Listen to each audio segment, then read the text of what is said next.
Nick Berry, what's going on, my man? Not a whole lot. It is late December. Everybody's kind of checked out. And last week the FCC dropped a bombshell on everybody who buys leads. Okay. Um, So, yeah, I did not apparently I didn't know about this, so I'm glad that you reached out to me on this because it's news to me. So, yeah. um I wasn't sure about this, so I think the audience knows who you are. You've been on the show before, so we don't do all the walk down memory lane or anything. We'll just dive right into it. But Okay. so tell me about what you're talking about exactly, Nick. Okay. Welcome to the show again. Thanks. Glad you're here. All those good things. Pretend like we've had a lot of heartwarming talks. Let's dive right in. Feet first. Yeah. So prior to December 13th, if you were buying leads from any lead vendor, I'm not going to throw any names out there because I don't want to throw any companies under the bus. But if you were buying leads from a lead vendor, aged, new, exclusive, Yeah. there was three things that really didn't matter. The do not call registry didn't matter for automated SMS. Yeah. Opt-in didn't matter for automated calls and automated SMS. And then the product line didn't matter. Those three things were just kind of the wild, wild west. It was assumed that everything, the consent that the lead generator had collected, applied downstream to everybody. Okay. So if you went to, say, you were on Candy Crush and you need some more Candy Crush lives, you Yeah. filled out a form Yeah. to get more Candy Crush lives, and then that company sold that lead to an insurance agency or a mortgage lender or real estate agent or whoever. All of that consent followed down funnel. It was okay. You could text them, you could call them. Um, Oh wow. the big thing that there's three things that now have changed. First one is the do not call registry applies to text messages. Oh really? Yes. So Okay. if you are collecting those leads from a lead vendor, you need to go. It always applied to auto dialers and phone calls, right? For purchase third party leads, always applied for that. But the text messages it did. So you could just send a text to somebody, automated text to somebody. That has changed. You need to verify every lead that comes in through a third party against the do not call registry. Best practice is even first party or leads that you generate. You should also check against the do not call registry. There's a couple services out there, free phone or not free phone call phone. Let me look it up. There's a service out there that'll exist, So and I'll yeah, shoot what you the you're link. saying is if you are getting these leads somehow, there's the only way to be able to verify these is through a third party, or is there a way that you could do it yourself? You could do it manually, but you can't do it automatically. You can through it. Basically, you get the lead, you grab it, you put it through Zap. There's a company that you can connect to Zapier and send it, and they'll check it against the database. And it's not free. It costs about 2 cents per verification. So if you're bringing in if you're buying 20, 30, 40 leads a day, it's going to cost you a couple bucks. Right. You know, no, not even. It's going to cost you. It's going to cost you 80 cents if you're bringing in 40 leads a day. Yeah. Um, you can also download all of them and and go do a bulk import on these systems. There's several that work with Zapier though. Work really well. I've actually used it. I've built them out before for agents. That's the first one. The second one Did you is figure that out the name of that company? Did you say no, that? I didn't Google it. Let me hang on. Let me No, look you're it up. fine. You're fine. You're fine. We Okay. can look it up. We can edit out so it sounds like you had it right ready to go. So don't worry about it. A little power of editing. Yeah. So the next one is opt-in. Opt in. Unless Okay. opting in, the explicit opt-in, like I said at the beginning of this, if in the past, prior to December 13th, on December 12th, the opt-in followed Did you through. So say the opt December 12th? December 12th. This is Prior still to fresh. This is very yeah, December fresh. 13th. So the ruling came out and they applied it starting December 13th. Wow. So all these people who have all these automated systems, they need to pause and rebuild. Um, the opt-in unless it explicitly says, because what used to happen is on the opt-in form, on the opt-in checkbox, it Yep. would say X company lead generator and our corporate partners will be contacting you. Right. That was their loophole. FCC said no. It has to be the company that is going to be contacting you has to be explicitly listed. If not, you have to go get permission yourself. And you can't do it through an automated text message, and you can't do it through an auto dialer. You have to go you have to go one-on-one, but after you verified they're not on the do not call registry again because it's a third party lead. You have to go get permission to add them to an automated calling or texting system. And then, wow. So do you, If you are not listed explicitly and not buried in a privacy policy, it has to be in that, like, so if a lead vendor is generating leads and it's not an exclusive lead, it would have to list out every company that's going to be contacting them on the opt-in page, visible and conspicuous. yeah, okay. So this is more affecting the person purchasing leads than it is the lead vendor themselves. Yes. So the lead vendor themselves that you're purchasing from, they're still able to do what they do. But Mhm. now you have an added headache Mhm. that you have to go through in order to verify these leads. Yes. And there's a third thing buried in Okay. that not everybody is reading and seeing, Okay. and that is line of business. Okay. So if on that lead opt-in form, it says, we will be contacting you about homeowners insurance, your automated messages cannot be about other lines of business. Oh, They have okay. to have explicitly opted in for other lines of business. So there's no like Hey, I cover saw all you sign. basis. There's no cover all basis saying it has to be specifically here. The line of business, and it could be homeowners, auto, and life. If it says those three things, you can on that form. Okay. You can communicate with them. There's What some about if someone gets leads for personal line, they can't communicate about commercial lines? nope. Oh well, Not an automated on base automated systems. right. No, and Yeah. I get that. Or a company that does an AMS and a CRM can't communicate for both. It has to be either the CRM or the AMS. Mm-hmm. Huh. And that's, you said that's buried somewhere in there, so that's not obvious in the rulings. It's not really obvious about it. No. Wow. Okay. Whew, that changes a lot of things for people that use a lot of these services and a lot of, It does. hmm. So how did this come to your attention and where did I mean, I guess being a BA, is that what, a better agency or what? No, this is just I'm a nerd. I'm a marketing nerd. My job's to stay in front of what's going on in the industry. I knew something was coming down from the FCC just because I read their stuff. It's just part of my job. And so I wanted to make sure because I've worked with agents in the past. I know agents who buy leads, Yeah. and I know it's prevalent throughout the industry. I've been very vocal, I think, in my social media posts about buying leads. I don't think it's the best practice, Right. but it is what it is. Like an agency, a business owner is going to do what they want to do, regardless of what their marketer tells them. And so I just wanted to get it out there.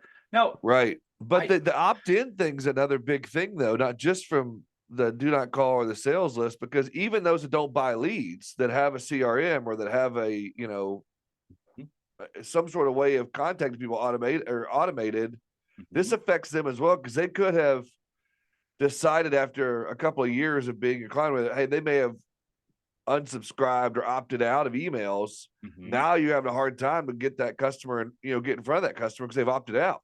Mhm. Correct? So if Even though they're already your customer, they're already in your pipeline. If they do not subscribe or unsubscribe because they got too many emails from you, does this affect them too? Not really. Email's a Okay. different beast. The FCC Okay. really doesn't have a Okay. ton of oversight on email. Okay. Good. They're working on it. Because email is like, that's another thing that just came out. Google is making some big I was about to changes. say Google's making big changes there on their emails, which that has to have been about 10 years in the making because that's a lot of undertaking. So last year, Google quietly did a requirement for sending emails to Gmail users. Yeah. You need to have SPF and DKIM authentication, or you might go into the spam box for Yeah. Gmail users. They added it will be required for all three forms of the domain authentication: SPF, DKIM, and DMARC. All three need to be set up. If you're a mass sender sending more than 5,000 emails a day to the Gmail ecosystem, it doesn't apply. And I just reread it this morning based on something one of my Yeah. mentors told me. It doesn't apply to Google Workspace senders because that's just a whole other beast. But if you're sending but that's also a best practice. The first thing I do when I get into any company's email system is I set those three things up. Those are just best practices.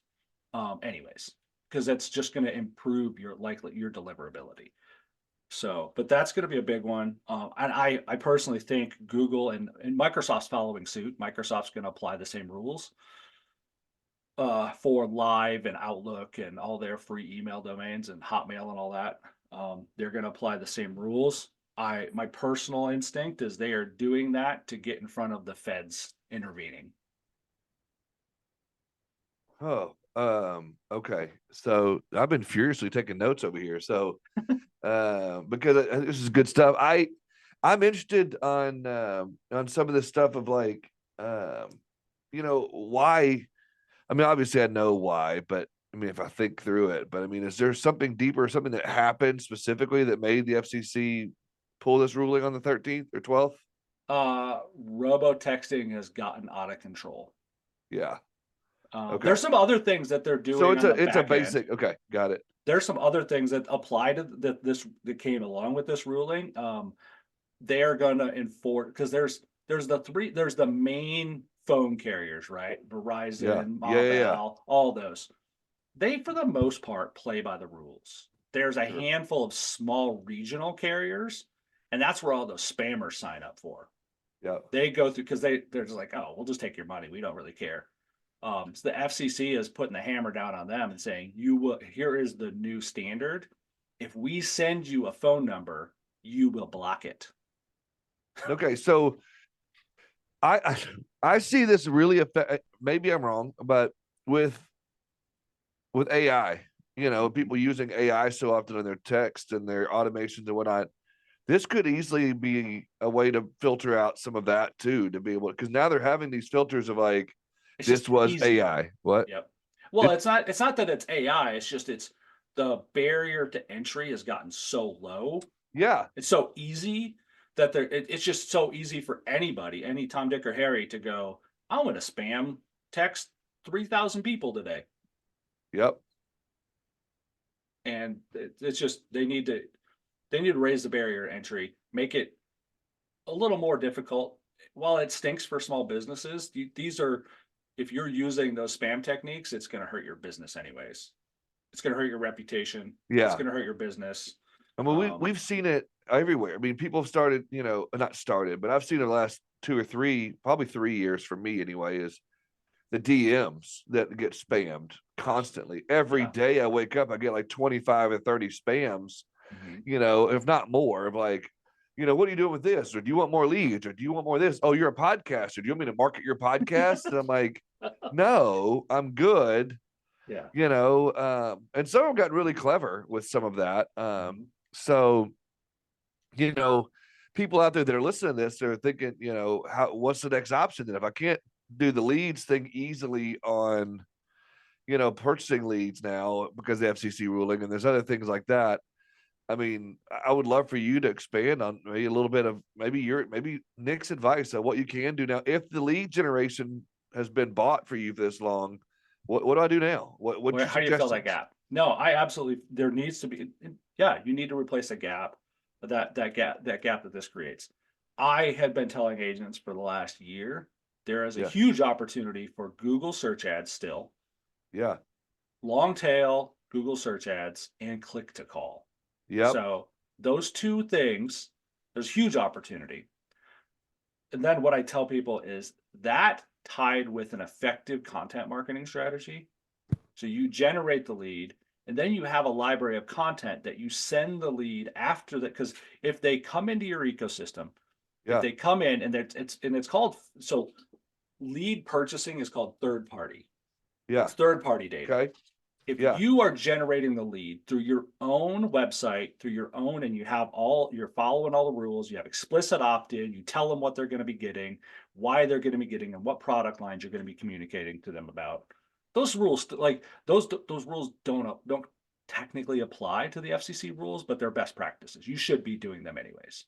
Yeah. Because you still need to check. You should still check against the DNC, because what I found out doing the research on this is there's known litigators, and these systems, realvalidation.com, that's the tool. I looked it up in our break. Yeah.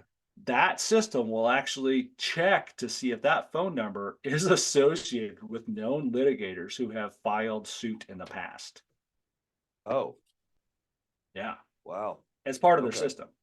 But so if you are generating your own leads, you can, because if you still need to get explicit opt-in, you need to track it. So your form tool will give you data, their IP Yeah. address, and the date and you put that into your CRM, your email marketing, and your text message marketing system. You now have permission. You have a window of when those sales rules don't apply, because they have come to you specifically through your marketing efforts. So you Right. can now send them automated messages. Yeah. And so, so I'm just, that's even going to get clouded eventually too, of trying to figure out, in my opinion, of how they came to you. Was it truly through your own organic? Organic or paid traffic. Yeah.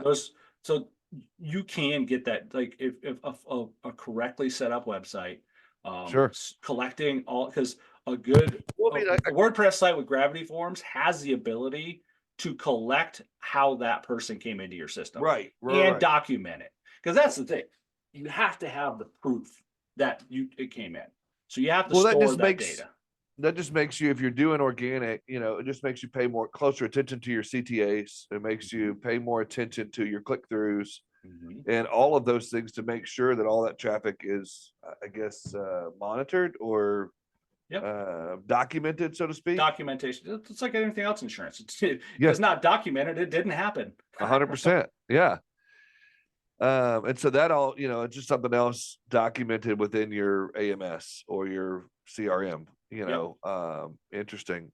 Okay. So I'm going to throw a plug in here for one of my sponsors because I can, but I've got a sponsor now on my show, that's real big right now in the resurgence of direct mail marketing in our insurance space. I want to hear your spot on this because I did for a while. I dogged it. I'm not going to lie. But then over the last several months and even I guess 6 months or so, I've seen a lot of more agents getting back into direct mail, whether it's postcards or sending out cards or whatever.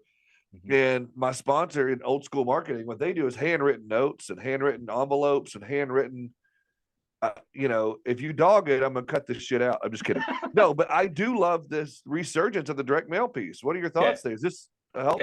We're going to go back in time a little bit. Before I ever got into InsurTech, I started a business that was sending handwritten cards for insurance agents. There you go. Well, I will never dog direct mail. Yeah. I did a training with some people a few months ago, just a kind of personal training. There's tools that if you close business on an address, there's direct mail systems that will send within a radius of that household a postcard. Yeah. It was originally built for like roofers and real estate agents, but I'm like, why wouldn't insurance agents use this?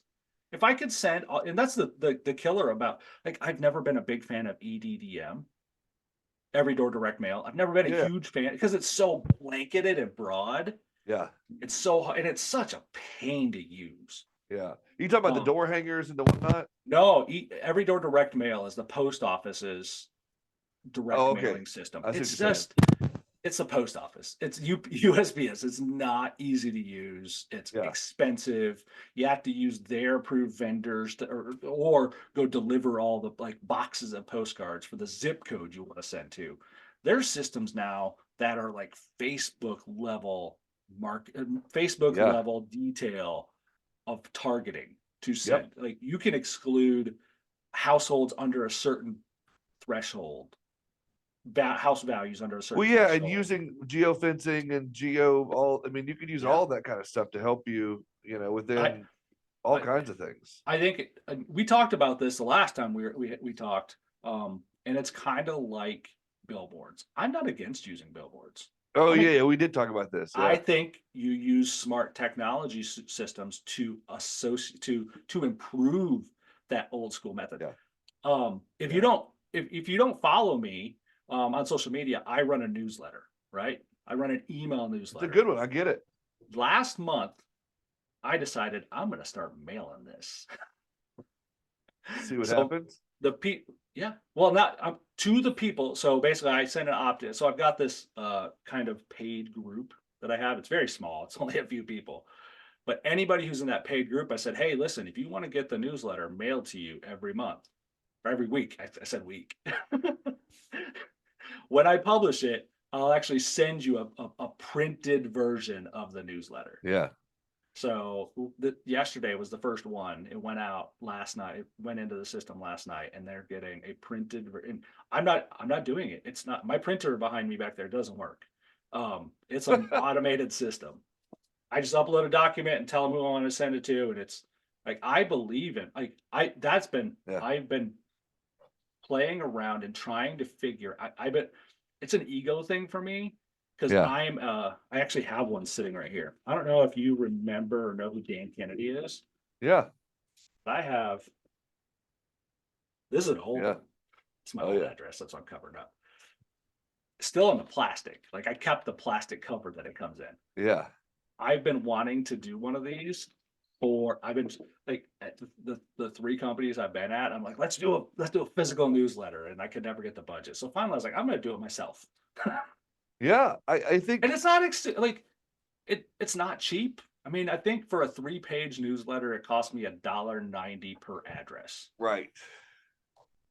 To stroke my own ego, I was going to do it. I said, we're going to do it. Yeah.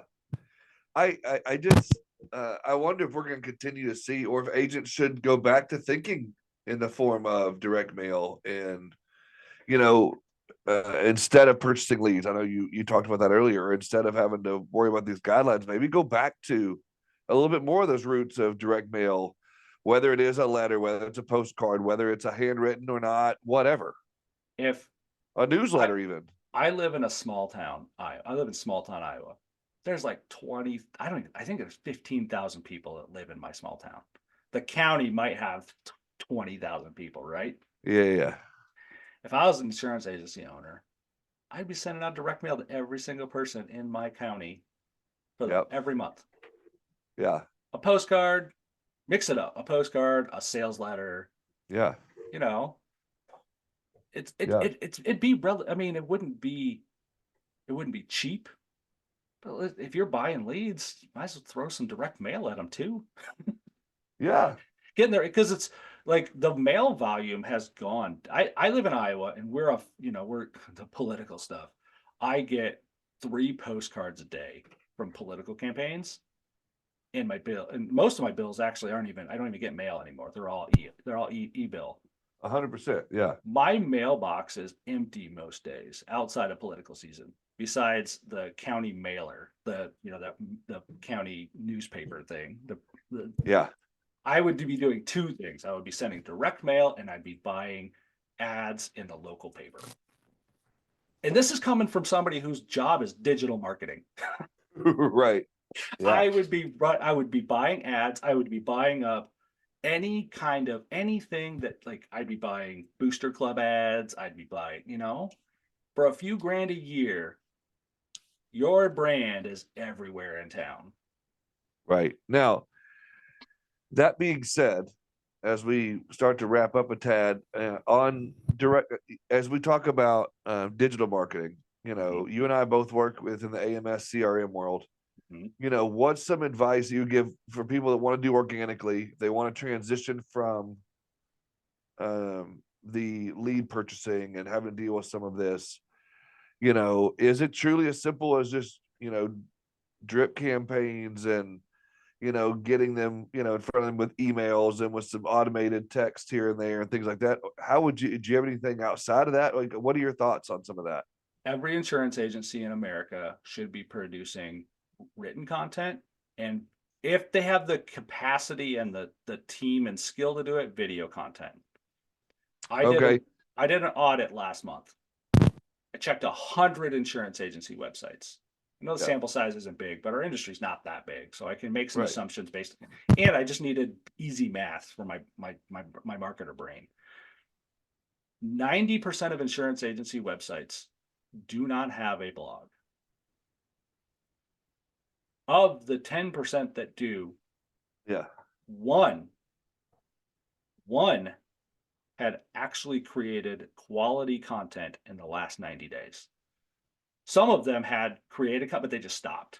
And it's okay. Like there's one, I came across one, they had like 493 blog posts. When you create 500 blog posts, you can probably just kind of rest on your laurels for a while. Right. Now, would you say long form or short form blogs? A mix. So for SEO, what I have, and this is not, don't take me, but what I have found works the best is having a mix of long and short form. There's no right answer to get. What Google does like is quality, expertise, and authority. Yeah. Those are the things that they're looking for. So if you can hit on quality and expertise, just all that means is you just do it for a really long time. Yeah. And authority means you get people to link back to you, or you get a lot of traffic on that expertise. That's what those really mean. So here's it doesn't really matter like I write 1,000-word blog posts because it's marketing stuff. Like, can you write 1,000 words on what a deductible is? No, that's like a 500-word blog post. Right. So my question is, for those in here thinking, I'm gonna channel my citizens here. But okay, so once you've written this, and once you've gotten the blog, and once you've done some of that written stuff, how do you get that in front of people? Because, for example, Facebook, LinkedIn, some of those social media places, they don't like it when you send them off of their channel. So they don't want you putting a link of check out my blog at https www.nickberry.com. They don't like that because you're taking them off of that platform. This could dive into it. We could go into a whole another 60-minute rant on this, but understand. But how do you get those people? Email should be your number one distribution channel. What I tell everybody, if you're putting out one blog article a week, if you're putting out one blog article a month, dude, it's just bare minimum a month. That's one email you can send to your entire list every single month. If you do it weekly, you're going to get some opt-outs. Like I have a 1% unsubscribe rate on my newsletter. I'm like, really? You know what I'm talking about. You've been following me on social media, and I get 1% unsubscribe. It's okay. Unsubscribes are cool. Those just aren't your people. That's all you got to remember. Those just aren't your people. Right. Send one email. If you send one email a week, we'll go back to the once a week because that's better. It's what you should be doing. Yeah. One article a week is one newsletter email.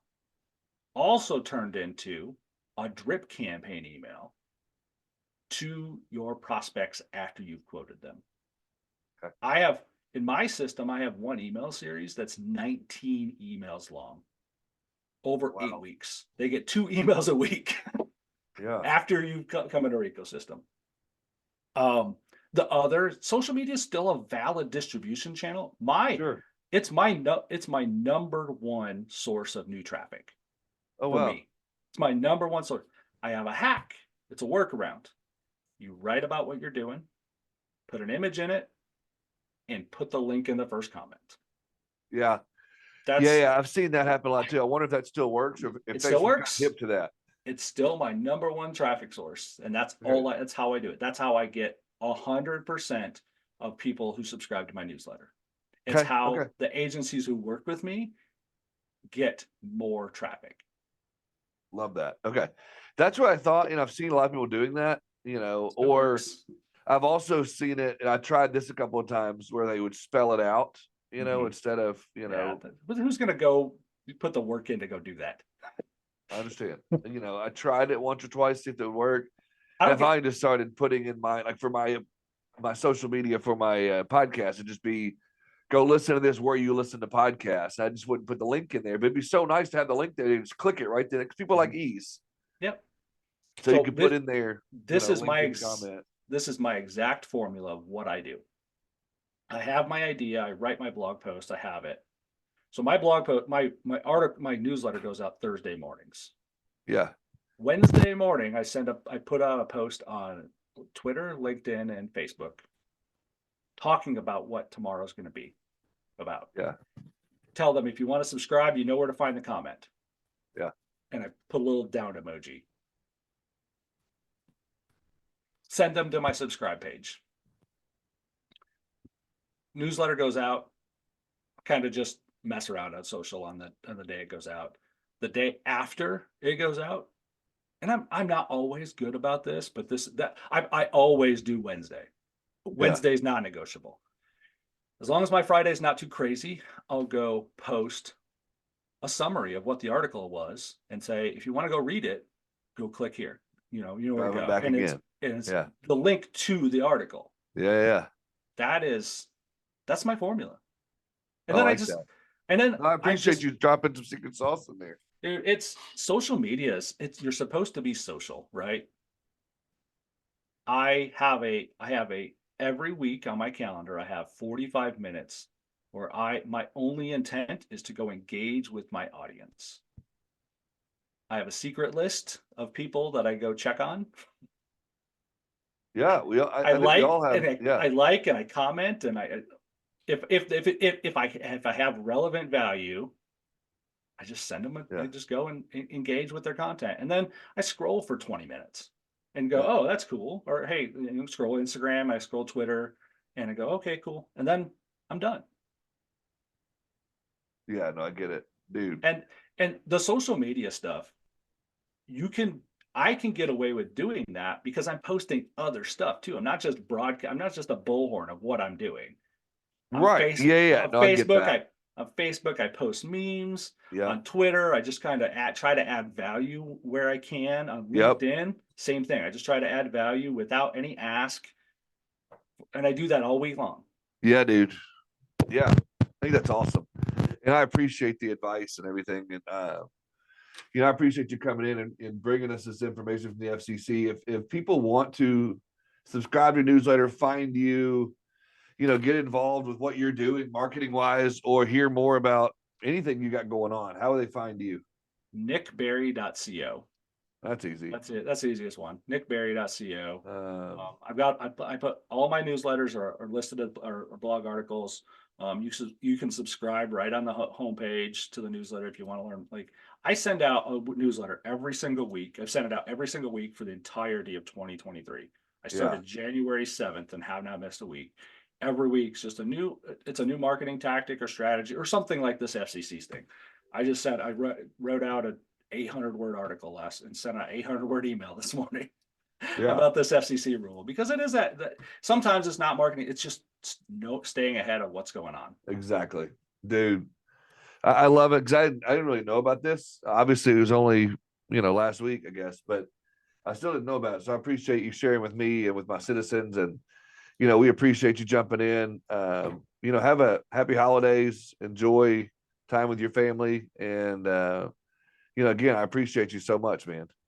Me too. I appreciate you having me on, and let me kind of jump in with in the middle of all this. Yeah, dude, that means a lot. And so, guys, reach out, find this guy, get involved in what he's got going on, and let him help you. Help him help you. Thanks, brother. Thank you.